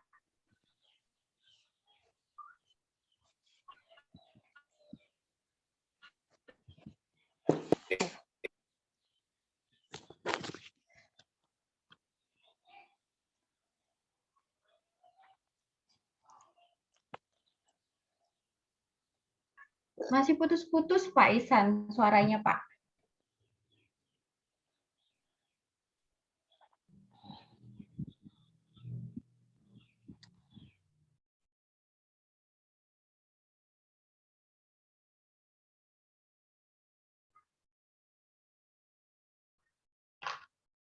Atau ada yang lain yang ingin bertanya kepada kedua narasumber kita? Sambil menunggu Pak Ihsan yang mungkin koneksinya lagi tidak stabil.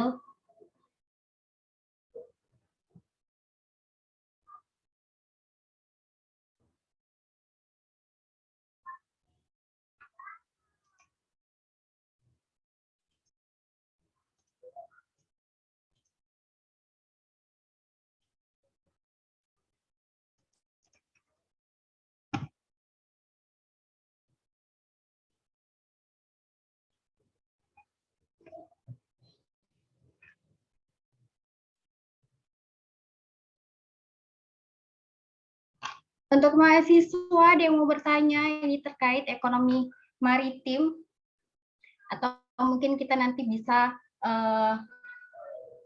merekomendasikan kepada Prodi untuk melakukan field trip ke Batubara atau Kik Semangke untuk melihat pelabuhan Kuala Tanjung.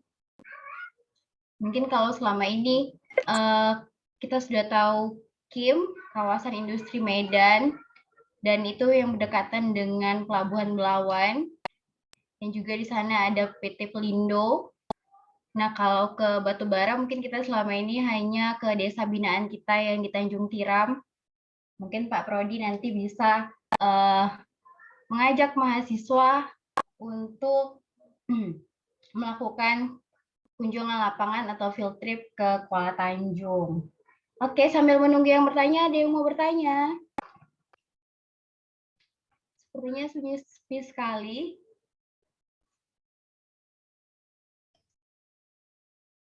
Oke, baik. Ini ada pertanyaan dari mahasiswa kita, Kiki Ganarki, yang bertanya apakah pertumbuhan PDRB Sumatera Utara tergantung pada ukuran besar kecilnya pelabuhan untuk melakukan kegiatan logistik.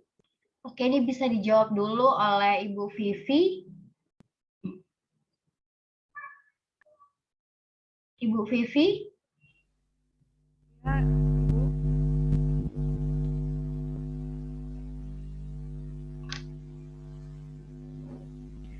Saya izin menjawab pertanyaan dari Kiki Ganarki Zoromi ya, Bu. Iya. Pertanyaannya, apakah pertumbuhan PDRB Sumatera Utara tergantung pada ukuran besar kecilnya pelabuhan untuk melakukan kegiatan logistik?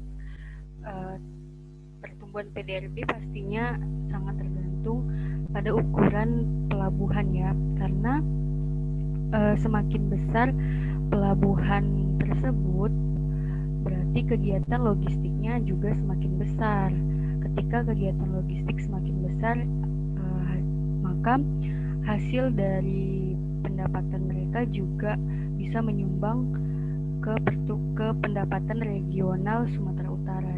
Kemudian tidak semua pelabuhan itu melakukan kegiatan logistik, hanya beberapa pelabuhan yang memang memiliki jaringan dari pelayarannya, kemudian letaknya itu harus sesuai untuk kegiatan perdagangan internasional tadi gitu.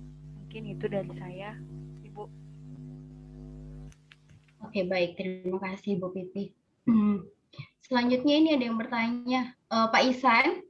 Baik, Pak. Saya persilakan, Pak. Mohon maaf, tadi saya terlempar keluar Zoom. Assalamualaikum warahmatullahi wabarakatuh. Selamat siang, pagi menjelang siang. Salam sejahtera untuk kita semua. Terima kasih Bu Wahyu. Yang saya hormati dua narasumber yang luar biasa ya, ada Bu Vivi dan Bu Dewi. Ini Bu Dewi ini satu marga dengan saya nih, baru bisa ketemu online Zoom ini, yang mana cuma orangnya juga. Salam kenal Bu Dewi, manggil kakak kali ya. Ada beberapa hal yang saya simak tadi ya, cukup menarik dan salam kenal Bu Dewi. Saya dari dosen akuntansi dan juga baru ya di Pancabudi ini, baru bergabung tahun 2021 kemarin. Izin Bu Wahyu, Bu Dewi dan Bu Vivi, mungkin sharing ya, lebih tepatnya kepada sharing. Saya tertarik dengan yang disampaikan Bu Dewi terlebih dahulu ya tadi mengenai KEK Semangke. Mungkin sebagai informasi saja bahwasannya mungkin tadi disampaikan Bu Wahyu bahwa kawasan ekonomi khusus Semangke itu memang dibangun dan inisiasi dari pemerintah yang saat ini merupakan kelolaan dari PT Perkebunan Nusantara 3 Persero. Nah, jadi di sana memang ada banyak tenan-tenan yang dipersiapkan untuk dikelola dan disewakan kepada calon-calon investor ataupun pengusaha yang ingin bergabung dan mempunyai satu kegiatan usaha di kawasan ekonomi khusus Semangke. Sebagai informasi bahwasanya ada anak perusahaan PTPN 3 ya yang mengelola khusus kawasan ekonomi khusus Semangke, itu namanya PT Kindra. Ya, di sana kebetulan saya bekerja ya sebagai praktisi di PT Perkebunan Nusantara 3 juga Bu Dewi. Jadi saya paham untuk ada memang KEK Semangke ini suatu mega project ya pada zaman masa Pak Dahlan Iskan, malah itu sudah diresmikan oleh Presiden pada beberapa tahun yang lalu. Kemudian ada yang ingin mau saya sharing Bu Vivi, ya luar biasa nih alumni kita sudah bekerja di kalau mau izin tadi di KIM atau di Pelindo ya Bu Vivi? Oh di KIM ya, di kawasan industri Medan. Iya, itu juga merupakan satu BUMN. Saya mau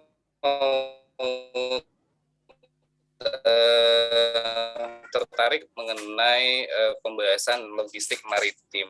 Nah, kalau sharing atau diskusi yang mungkin bisa dibantu jawab, apakah pandemi COVID-19 ini berpengaruh besar terhadap pengiriman logistik maupun penerimaan logistik di pelabuhan? Karena kita ketahui bersama bahwasannya barang yang masuk ataupun barang yang keluar itu punya kebijakan terkait dengan adanya kondisi pandemi COVID-19.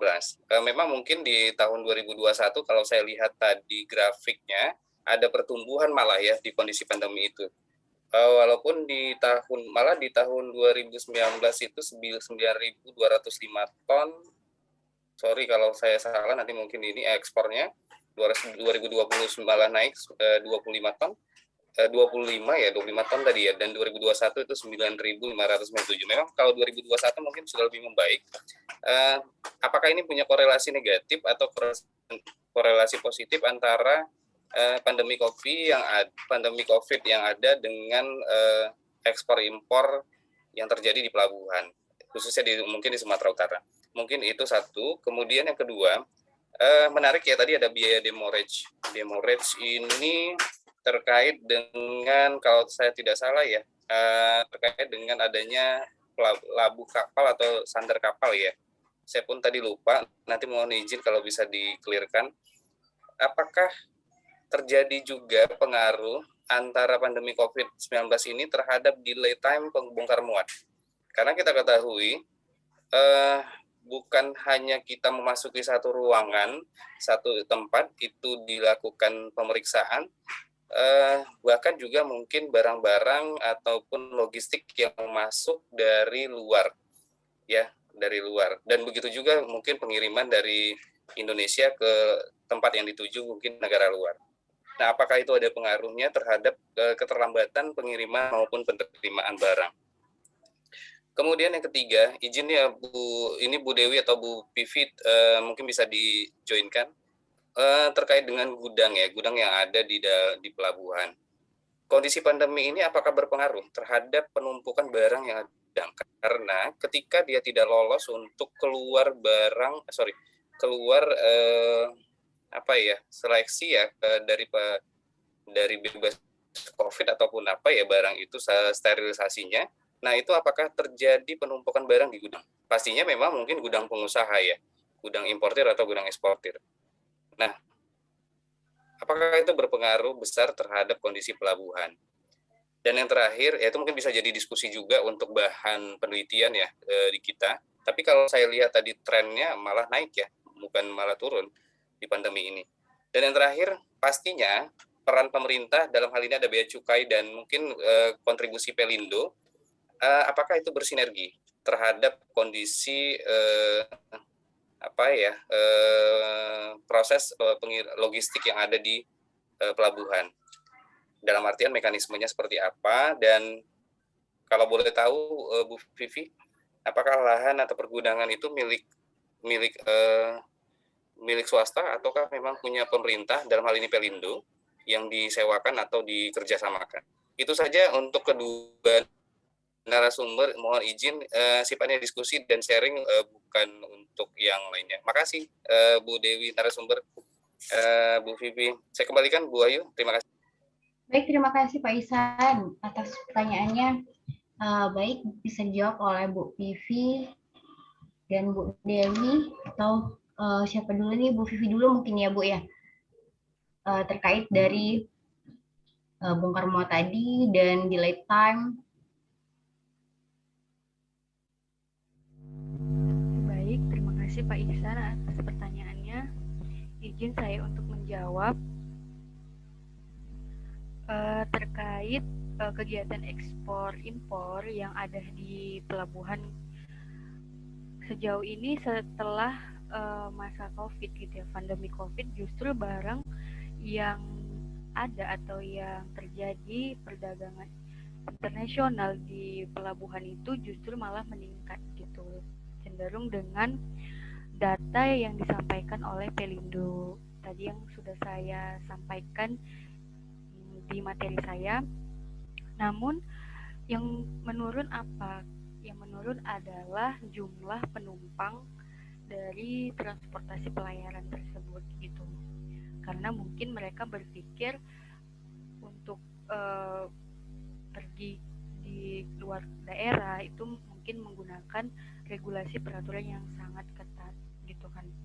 Tapi kembali lagi ke perdagangan internasional berupa pengiriman barang baik itu ekspor yang terjadi di pelabuhan Sumatera Utara justru malah cenderung fluktuatif pergerakannya, tidak menurun ataupun tidak naik gitu kan.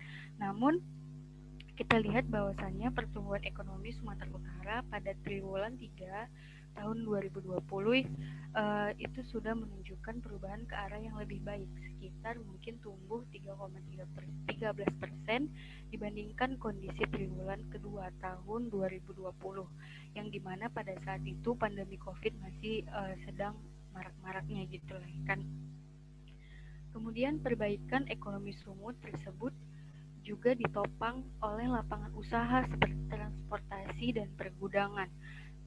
Kita ketahui bahwasannya pergudangan itu adalah kebanyakan yang saya tahu itu milik swasta. Mereka menerapkan biaya yang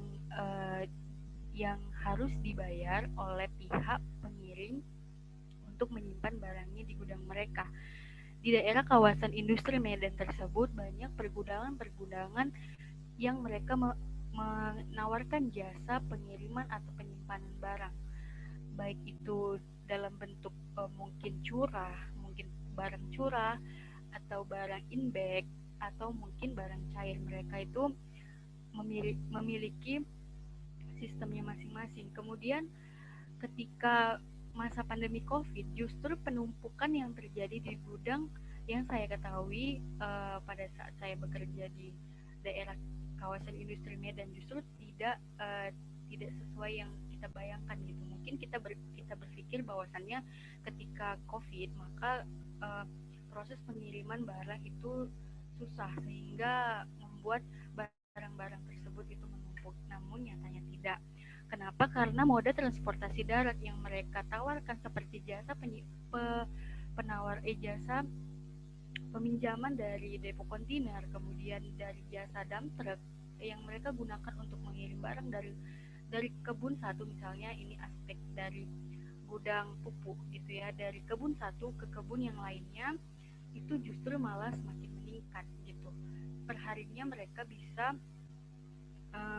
sampai bahkan 50 atau sampai 100 jumlah moda transportasi darat yang mereka pinjamkan gitu kan.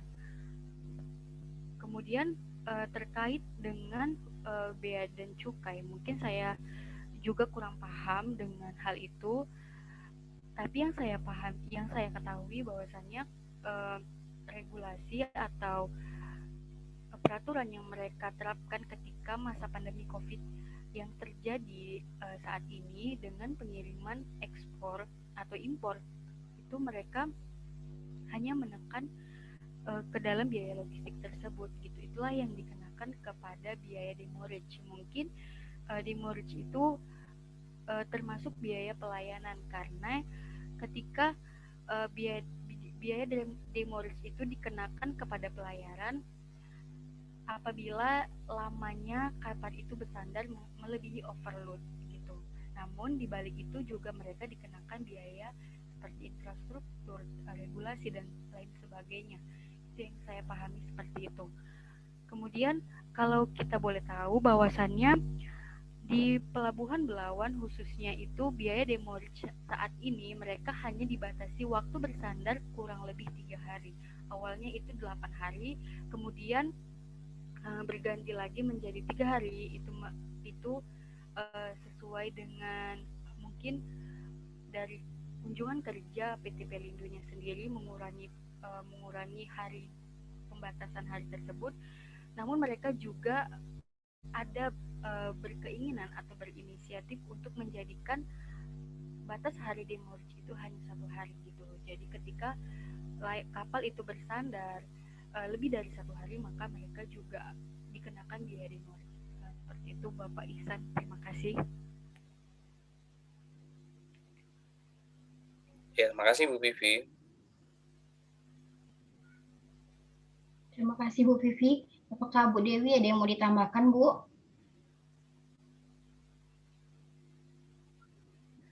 Boleh, terima kasih pertanyaan Bapak Ihsan tadi ya. Terkait dengan kondisi pandemi ya, kondisi pandemi yang pertama yang perlu saya sampaikan adalah untuk kejadian masalah secara mendetail itu terkait dengan bongkar muat ataupun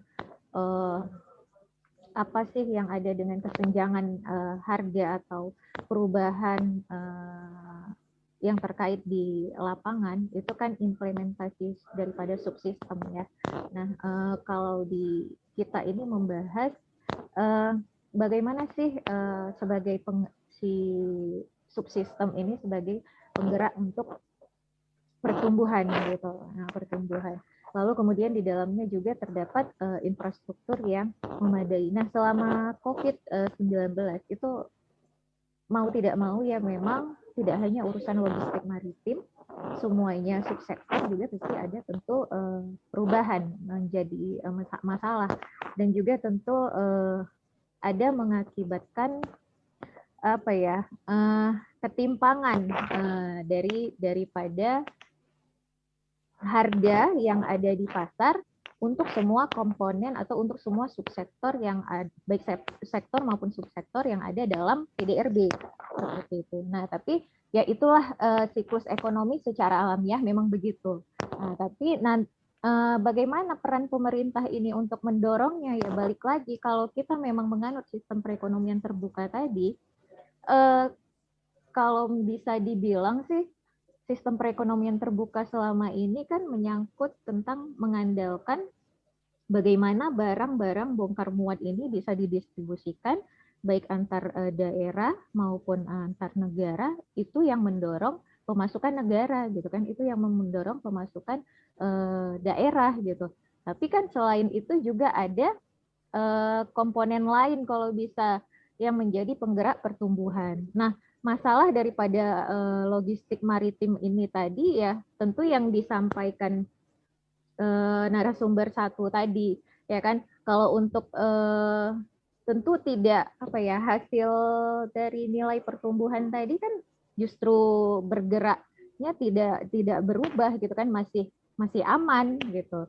Nah, jadi kalau kita membahas logistik maritimnya sih lebih kepada perpindahan bongkar muat barang ini ke antar satu negara dengan negara lain, misalnya kondisi ekspor Indonesia ini dengan negara lain tetap berjalan, yaitu tidak masalah. Kalaupun itu terjadi perubahan, itu secara signifikan nanti akan seiring berjalan waktu balik lagi ke kondisi seperti biasanya. Nah, karena kondisi pandemi seperti ini bisa dibilang siklus ekonomi alamiah, secara alamiah.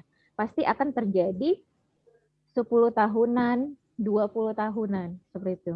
Nah, upaya pemerintah bagaimana? Ya itu kan, mensupport siapa eksportir, importir, terutama eksportir ya. Eksportir, mereka mencoba memberikan subsidi ekspor, itu ada kita kenal istilahnya, dan mendorong, mensupport UMKM yang memang benar-benar ada di bidang eksportir tadi untuk tetap bisa menjaga volume atau nilai ekspor itu tadi, seperti itu. Jadi masalah itu pasti akan terjadi gitu kan, dan dengan adanya masalah itu pemerintah juga pasti akan mencarikan solusi dengan menggandeng mitra baik swasta maupun dari pemerintahnya sendiri, pasti akan membentuk sistem penggerak baru seperti itu. Nah, jadi nggak usah dikhawatirkan kan kalau misalnya ekonomi kita bagaimana nanti ke depannya gitu kan, ya pemerintah juga pasti sudah punya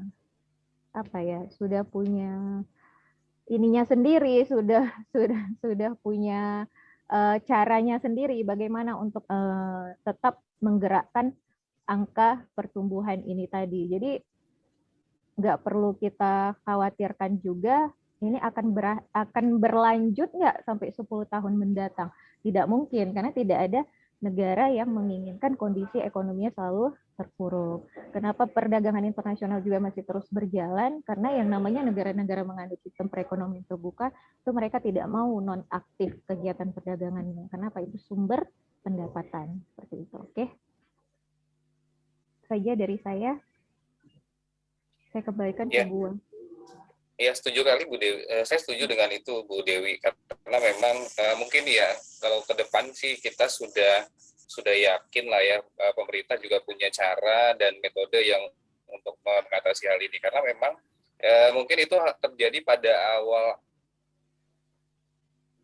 2020 dan 2019, karena adalah ketika pada saat di awal itu perusahaan-perusahaan yang masih sangat berketergantungan dengan produk impor, itu akan mengganggu sustainability dari operasional perusahaannya. Kenapa? Ada beberapa barang tertentu yang mungkin memang harus dikirim atau diimpor dari negara lain.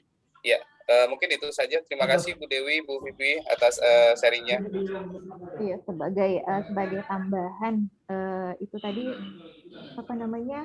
yang Bapak sebutkan tadi tentang ini ya, pemerintah menyangkut apa yang terakhir tadi Pak, lupa saya mau menanggapi yang terakhir tadi. metodenya sebenarnya sudah dilakukan pemerintah sebenarnya. Awal-awal tahun 2019 dan 2020 yang agak sulit. Kenapa? Karena hampir semua negara itu kaget. Kenapa? COVID ini menyerang semua negara atau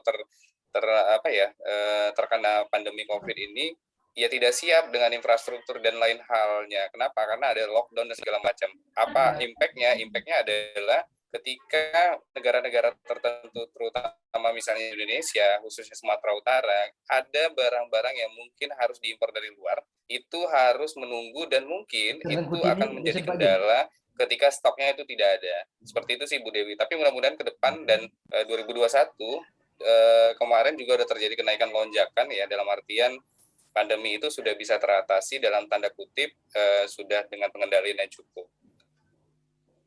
Makasih Bu Dewi. Iya, ini saya nanggapinya begini Pak. Itulah industri kita ini kan proses produksi kita ini kan dari hulu ke hilirnya itu belum mandiri. Itu yang sempat disinggung oleh Bapak Presiden Jokowi. Jadi baiknya itu kita dari proses awal sampai akhir itu kita bisa mandiri gitu. Artinya kadang bahan bakunya aja masih ada yang diimpor atau barang setengah jadinya diimpor, nanti proses akhirnya baru kemudian bisa dijual. Artinya biaya produksi tinggi. Di Indonesia ini biaya produksi tinggi, makanya kenapa harga-harga itu cenderung tinggi.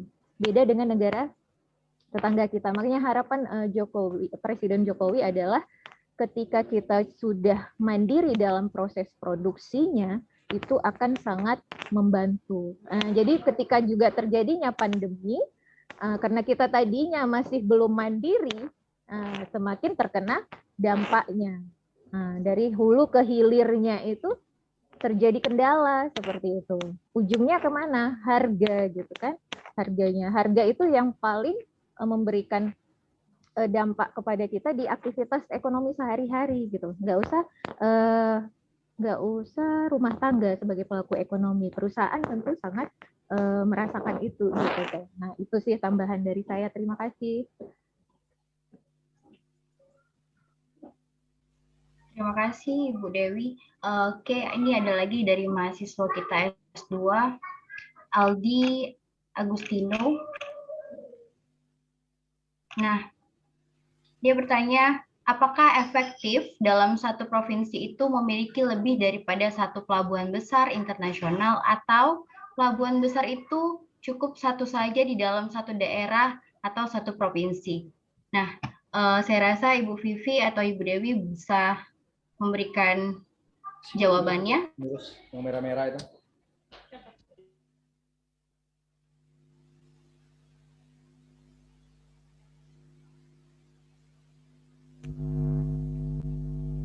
Mungkin Ibu Dewi bisa memberi tanggapan.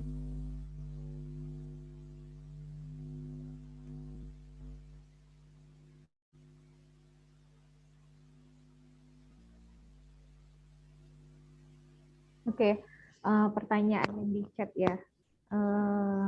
Saya ingin bertanya kepada dua narasumber. Menurut narasumber, apakah efektif dalam satu provinsi memiliki lebih dari satu pelabuhan besar internasional atau pelabuhan besar cukup satu saja di dalam satu daerah atau satu provinsi? Kan kita bicaranya tadi kan kalau perdagangan internasionalnya ya, kaitannya untuk perpindahan barang ke luar negerinya ya. Bicara efektif tidak efektif ya tentu harus berdasarkan data juga ya dan hasil risetnya. Dan kalau kita yang memang secara regional melakukan penelitian untuk ekspornya itu, ekspor sumutnya saja, tapi kan kita masih memakai variabel lainnya itu yang nasional seperti itu. Nah, efektif dan tidak efektifnya ini juga bergantung periode, apalagi dengan kondisi pandemi seperti ini. Nah, tapi pada dasarnya adalah ketika kita bicara teori untuk perpindahan barang, ketika itu mudah, itu akan menciptakan tercapainya distribusi gitu.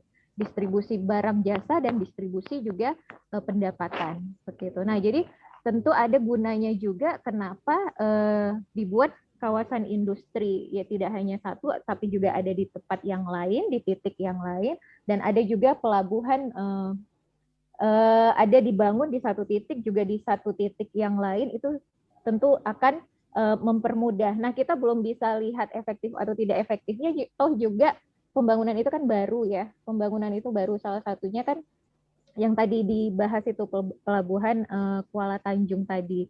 Nah, ya lebih kepada hasil risetnya bagaimana dan hasil kajiannya bagaimana. Kalau kita bilang kesumutnya saja, ya tentu perhitungan kita juga kan pasti kita masih menggunakan variabel harga dan kursnya itulah ya.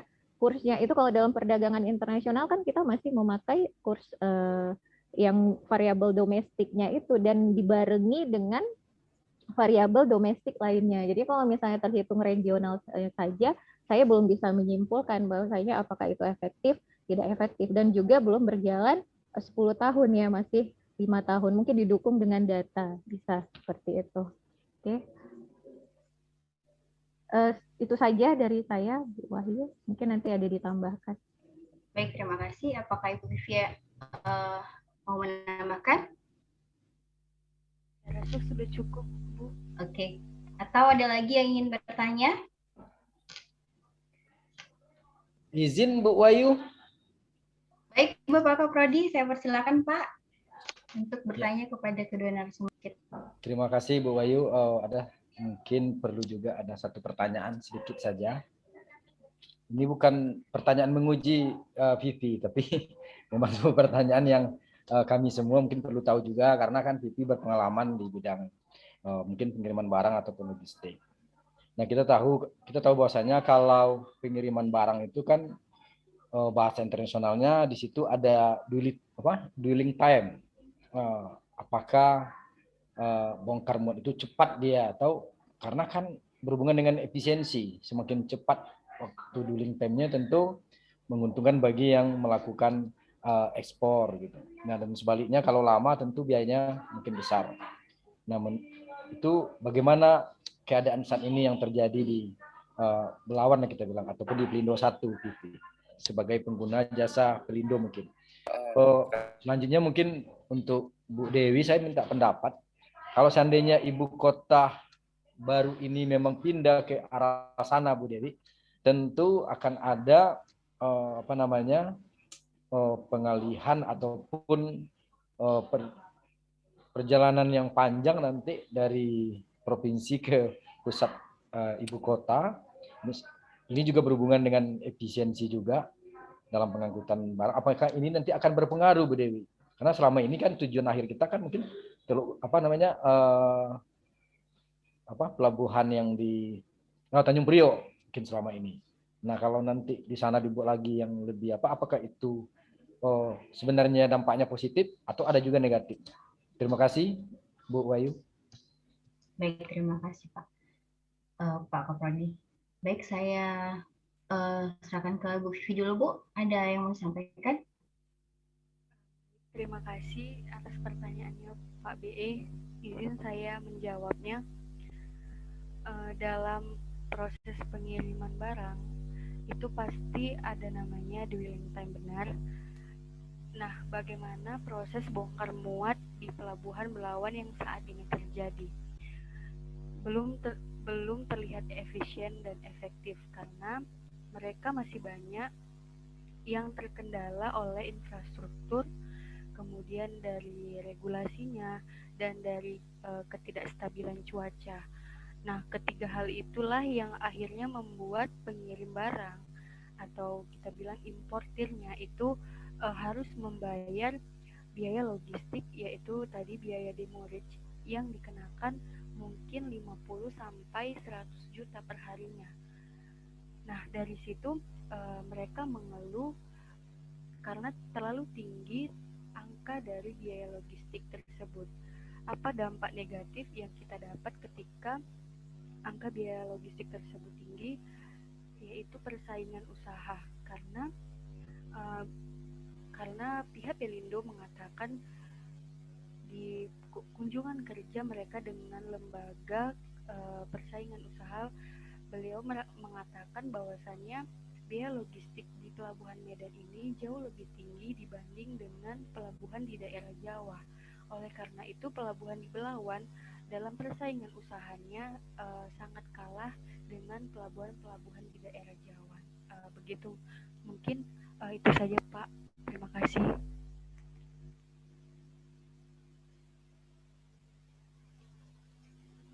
Baik, Bu Dewi, untuk menanggapi pertanyaan Pak BE yang kedua, Bu.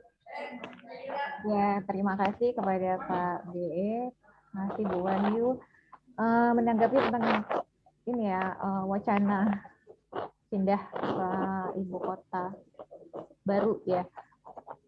Dampak positifnya ya tentu itu akan menjadikan kawasan ekonomi yang sekarang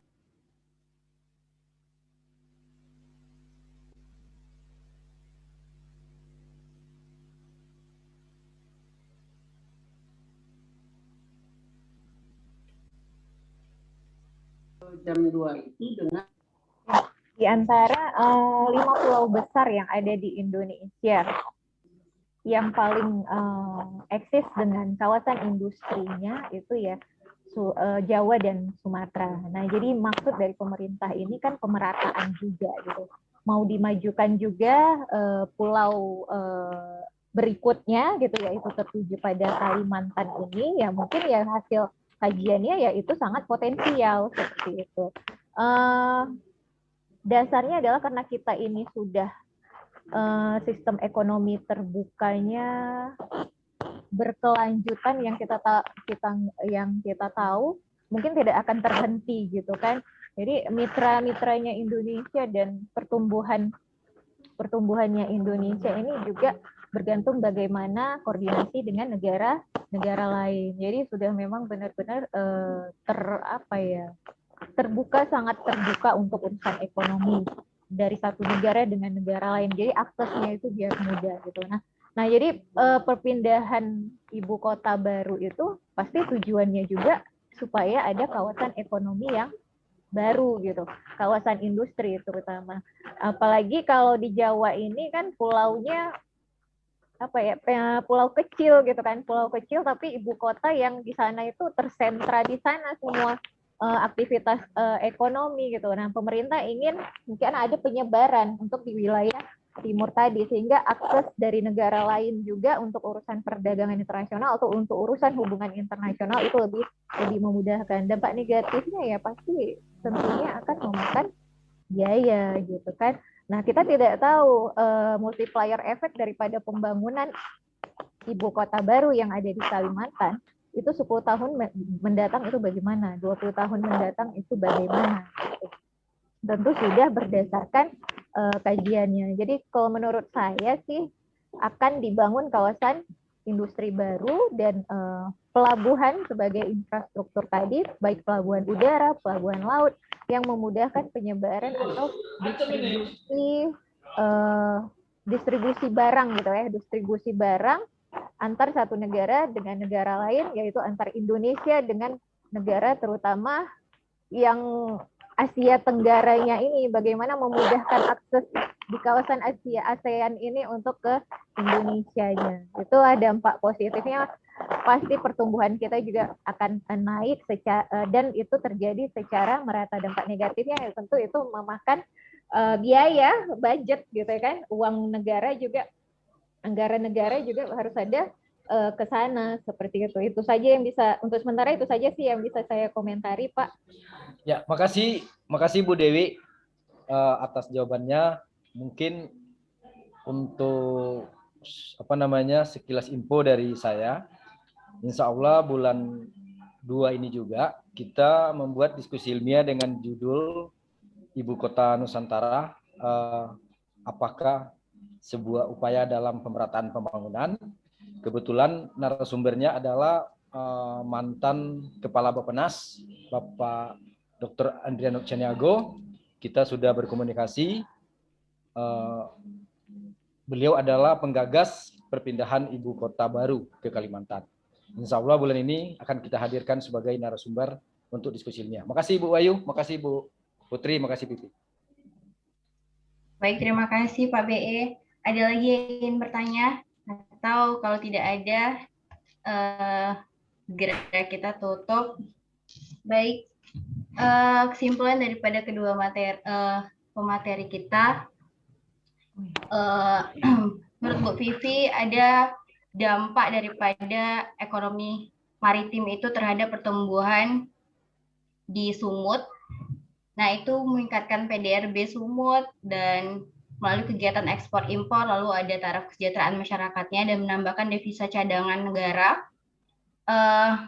Dan menurut Bu Vivi juga bahwasannya Kota Medan itu penyumbang daripada perekonomian terbesar di Sumut. Yang kedua itu Kabupaten Batubara dan yang ketiga Labuhan Batu Selatan.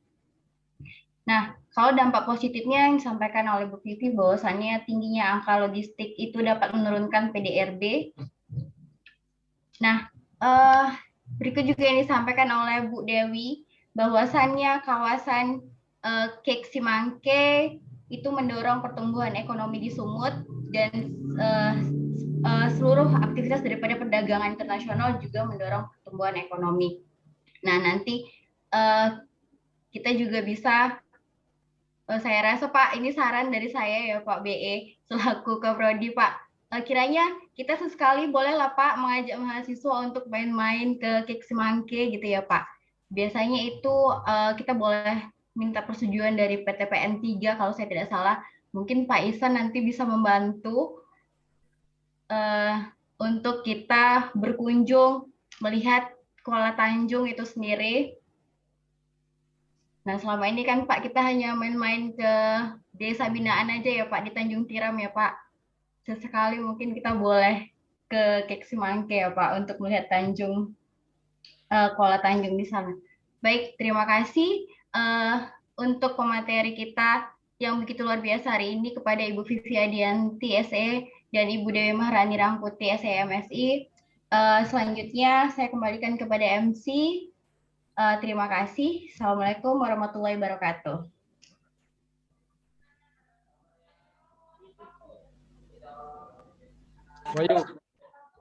Terima kasih kepada Ibu Moderator dan narasumber atas ilmu yang diberikan pada hari ini. Acara selanjutnya sesi foto bersama. Untuk teman-teman sekalian dan Bapak Ibu, mohon diaktifkan kameranya.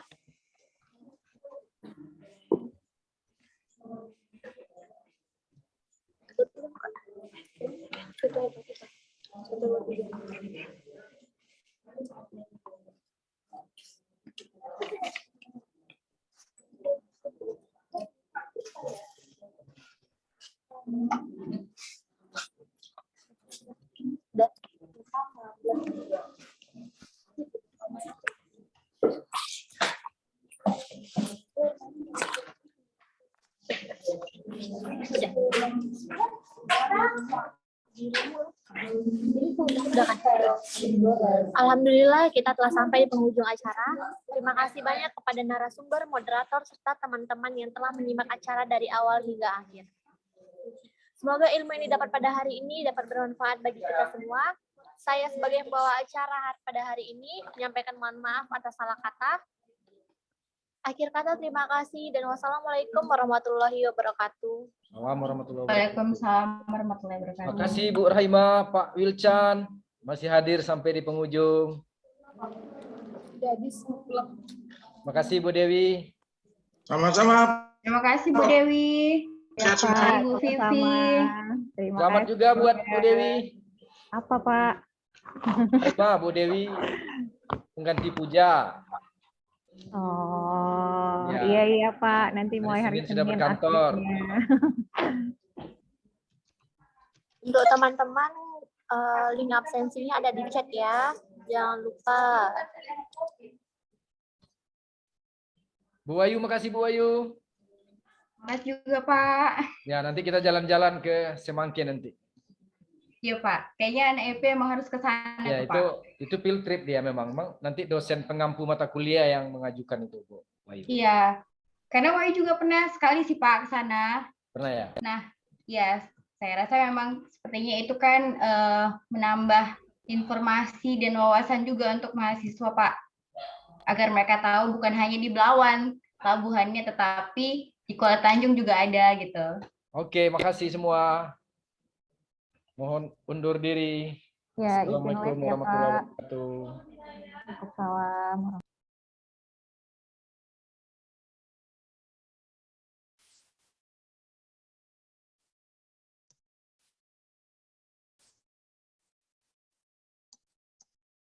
Thank you.